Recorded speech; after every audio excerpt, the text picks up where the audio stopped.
I never thought death would find me on a Tuesday. It was the 14th of October, the kind of bland fall day where the sky looks like a ceiling someone forgot to finish painting. Gray, cracked clouds hanging low over Akron, Ohio.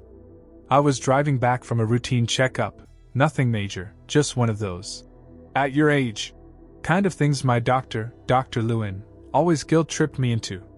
I had just turned 55. Married to the same woman, Claire, for 32 years. 3 grown kids. Union man. Built HVAC systems for schools, hospitals. Never thought of myself as religious. I mean, I believed in God. But more like background noise. I'd mumble a prayer before bed when I remembered bless my food, that kind of thing. I had a Bible somewhere on the shelf behind the tax returns. I remember reaching for the dial on the radio, talk radio, some guy going off about the economy, when it hit me. A flash of white pain burst in my chest like a gunshot. My arms went numb. I tried to brake, but my foot missed the pedal. The wheel jerked, and the last thing I saw before it all went dark was the stop sign I blew through and the side of a delivery truck coming straight at me. Then nothing. Or so I thought. They don't tell you how quiet death is. No sirens. No shouting. No spinning tunnel like in the movies. Just silence. I was floating, or rather, I was aware I had a body, but it was like being underwater. Everything around me was dim, but I could still feel the outline of my car. I could still see the scene, only now, I was outside of it. I hovered, if that's the right word, above the intersection, looking down at the crumpled front of my truck, the crowd forming, someone shouting into their phone. And then I saw him. Me. My body, slumped over the wheel, blood running down the side of my temple. Eyes open. Empty. Something inside me shattered. Panic rose like acid, but there was nowhere to run. I turned, or spun, I'm still not sure how movement worked there, and suddenly I was standing on the sidewalk, next to a man watching it all. He was dressed plainly. Jeans. Brown coat. He had no phone, no expression. Just watching. Hey! I shouted. Call someone! Help me! He didn't move. Just slowly turned his head toward me. That's when I realized. He wasn't watching the accident. He was watching me. And he could see me. A chill poured through me like ice water. You can see me? He nodded once. You're not dead. Not yet. His voice wasn't loud. But it felt like it echoed inside my skull. Who are you? I asked. He didn't answer. Just said, come. There's something you need to understand. And just like that, we weren't on the street anymore. We were in a hallway. Not a normal hallway. This one stretched on forever, lit by a soft, golden light that didn't seem to come from anywhere. The walls pulsed, like they were breathing. I felt calm, and terrified, and aware, more than I had ever felt in my life. I looked at the man. Where is this? He looked at me, his eyes full of something I can only describe as sorrow and power. This is the threshold. The place between. Between what? He didn't answer right away. Just started walking. I followed. As we walked, I noticed doors. Thousands of them. Each one different. Some looked ancient, carved wood with iron hinges. Others looked like motel room doors, or office doors, or even vaults. Some had names. Others had symbols. Some were open, and light spilled out. Others were shut, sealed like tombs. What are these? I asked. He stopped in front of one. It was a small, worn-out wooden door with a child's drawing pinned to it. Lives, he said. Every door leads to a soul's ending. Some end in peace. Others, he trailed off. Am I going through one of these? I asked. No. Not yet. You've been given a chance. But only if you truly see. He turned to me. You want to know what happens to a soul after death? How long it stays? What the Bible says? What the soul sees? You will see it now. Then everything went black. When I opened my eyes, if I can even call it that, I was no longer in the hallway. The man in the brown coat was gone. I stood in the middle of a hospital room. I recognized it instantly. St. Augustine Medical Center. Claire had been here 2 years ago after her knee surgery. The green tiles, the old clock ticking on the wall, the faint smell of antiseptic, it was all the same. But something was wrong. The room was too quiet. The lights didn't hum. The air didn't move. And then I saw her. An old woman, probably late 70s, lay on the bed, hooked up to monitors. A nurse checked her vitals, but the woman wasn't responding. Her eyes were closed. Her skin was pale. It looked like she'd been unconscious for a while. I turned to leave, but a flicker of movement in the corner caught my eye. There was someone else in the room. A figure, hazy, barely visible, like mist in the shape of a woman. She stood near the foot of the bed, staring at the body. Her posture was rigid. Her mouth opened silently, as if trying to speak, or scream. I stepped closer. She was the old woman. Her soul. I could feel it, that heavy weight of confusion and pain. She didn't know what was happening. She didn't realize she had died. She circled the bed, reaching out toward the nurse, toward the machines, toward her own hand. But her fingers passed through everything. That's when I heard the voice again. The man. Somehow, without being there, his words filled the room. The soul remains for 40 days. It lingers where it lived, where it loved, where it suffered. Some are prayed for, guided. Others stay trapped in confusion, regret, or worse. The lights dimmed. The scene shifted. I was now in a living room. A young man, maybe early 20s, sat slouched on a couch. Beer bottles scattered around him. TV on, some show blaring in the background. On the wall, a photograph. Him and an older man, fishing poles in hand. Smiling. And there, beside the couch, the older man. Transparent. Hollow-eyed. I stepped back, heart thudding. The old man's soul hovered there, staring at the boy. Sadness rolled off him in waves. He tried to touch the boy's shoulder. Tried to speak. Nothing. The boy didn't even know he was there. He took another sip, changed the channel. This one died suddenly. The voice whispered. Heart attack in his sleep. His soul returned here, hoping to say goodbye. Hoping to be remembered. But no one prays.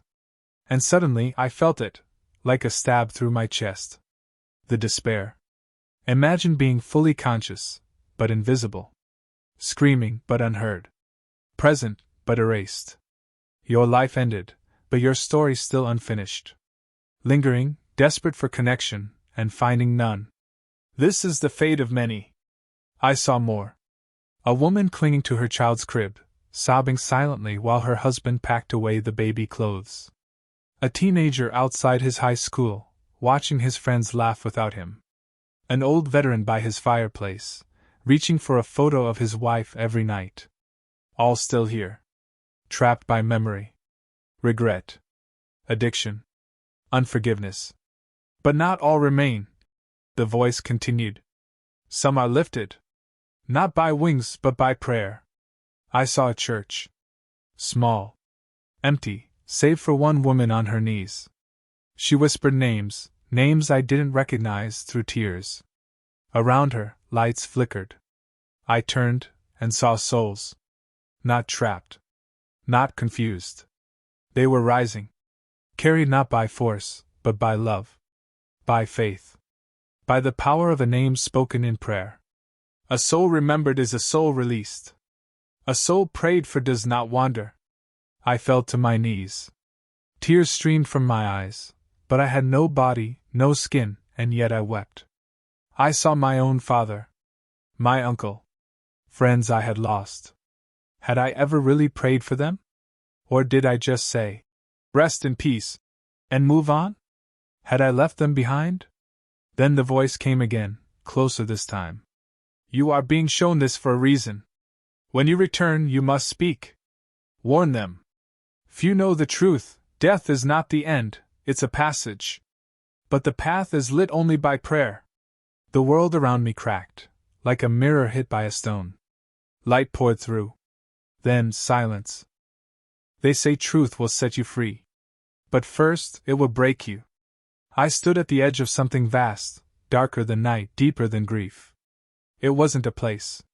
It was an absence. A presence that wasn't. And yet, it pulled at me, like gravity from a black hole.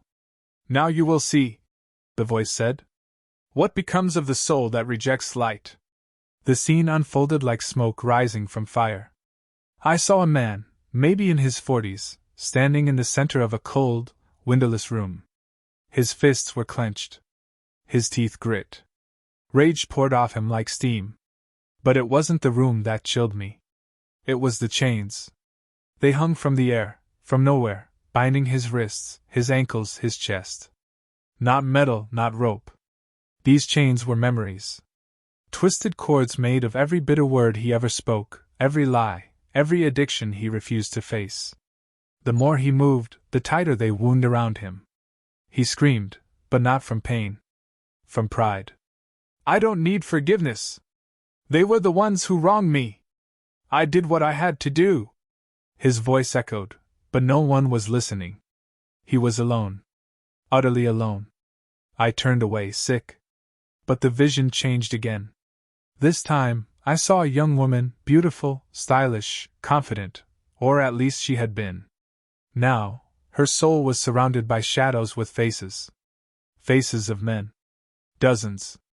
Maybe hundreds. They whispered lies into her ears. You were never loved. You'll never be enough. God never wanted you. Her spirit flickered like a candle in a storm. The shame was unbearable. She had lived for attention, for approval, for the surface. But now, she couldn't hide. Not here. She was not evil, the voice said. But she never turned. Her soul was shaped by mirrors, not prayer. I saw more. A man who had mocked faith his whole life, now staring into the black void, laughing still, but with hollow eyes. A woman who clutched her jewelry even in death, still bargaining, still thinking she could buy her way out. A preacher, yes, a preacher, chained by secret sins he never confessed. Each soul wore their life like skin. And each soul had one thing in common. They were never prayed for. Or worse, they had rejected the prayers offered to them. The voice came again, now filled with sorrow. I do not condemn. They chose.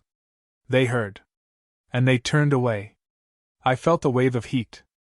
And then, the weight of presence. The man in the brown coat had returned. But this time, I saw what he truly was. Not a man. Not even an angel, in the way we imagine them. He radiated something ancient, immense. His eyes weren't just looking at me. They looked through time itself. Through my soul. Through every excuse I'd ever made. Why show me this? I whispered. He spoke slowly. Because you still have breath. Because you still have time. I felt my knees give out. I didn't know, I said. I didn't understand. You did know, he replied gently. But you didn't care. Not enough. Until now. My voice trembled. Can they be saved? He nodded. While breath remains, yes. But after? He looked at me with such weight in his eyes I almost broke. After, only prayer can reach them. If anyone remembers to pray. And then he reached out his hand. The moment he touched me, light exploded through everything. My vision burned. My soul shook. I saw myself, back in that car, heart stopped, EMTs working over me, Claire screaming my name. I saw my own soul fading, pulling away. And then, nothing. Then, air. The first thing I remember was the sound of beeping. Then light. Then pain. Not just physical. Deeper. A pain that lived somewhere between body and soul, like being ripped from eternity and shoved back into skin. I opened my eyes. Blinding fluorescent lights. White ceiling. A nurse gasped. Shouts followed. Machines whirred. Voices blurred. They had brought me back. It took 3 days before they let me speak more than a few words. A mild heart attack, they said. Lucky timing, they said. No one could explain how long I had been clinically dead, 4 minutes. But I knew better. I had seen more in those 4 minutes than in 55 years of life. When Claire visited, her hands shaking as she held mine, I wept. Not from fear. From understanding. From awe. She thought I was disoriented. Maybe I was. But not in the way she thought. After I was discharged, I didn't go back to work. I didn't watch TV. I didn't check the news. I barely ate. I prayed. Not out of fear, but out of urgency. At first, Claire thought I had some kind of trauma. Maybe I did. But one night, after she fell asleep, I sat in the kitchen with my old King James Bible and opened it for the first time in years. I didn't know where to start. So I opened at random. Ecclesiastes 12 verse 7. Then shall the dust return to the earth as it was, and the spirit shall return unto God who gave it. I closed my eyes and whispered, "But what if it doesn't?" And I heard him. Not a voice this time. Not thunder. Not angels. Just peace. The peace that passed all understanding. And with it a burden. I began to speak. To anyone who would listen. Neighbors. Family. Men from my old crew. The guy who cut my lawn. They laughed, most of them. Called it a near-death hallucination. Some got uncomfortable. A few listened politely, then changed the subject. I didn't blame them. I had been them. I had been the one who waved off religious stuff as old-timey nonsense. I had been the man who believed in God but lived like he was on mute. But I kept talking. Because now, I knew what they didn't. I had seen the souls. Wandering. Waiting. Forgotten. I had heard their silence. And I knew no one was praying. 2 weeks after I got home, I visited my father's grave. He died 15 years ago. I stood there for a long time, not sure what to say. Then I knelt. And I prayed. I prayed like a child. Not with fancy words. Just a broken son asking God to remember his father's name. Something shifted in me that day. Like I had finally done something right. I don't know if Dad was still there. I don't know how long he lingered after he died. But I know this. Prayer reaches beyond the veil. It is the one language both the living and the dead can still understand. So now I speak. And I'll keep speaking, even if only a handful listen. I'm telling you, whoever you are reading this, watching this, hearing this, don't wait. Don't wait until your soul is hovering over your body, lost in silence, begging for someone to remember your name in prayer. Call on God now, while you still have breath. Because once it's gone, the only thing that can reach you is love, spoken in prayer by someone who believes. And if no one prays, you may still be here. Wandering. Waiting. Forgotten. I should have died that day. By all accounts I did. But I was sent back. Not to live a longer life. But to warn you. There's more than this world. There's more than flesh. There is warfare for your soul. And the only safe place is in Jesus. So pray. Not tomorrow. Now.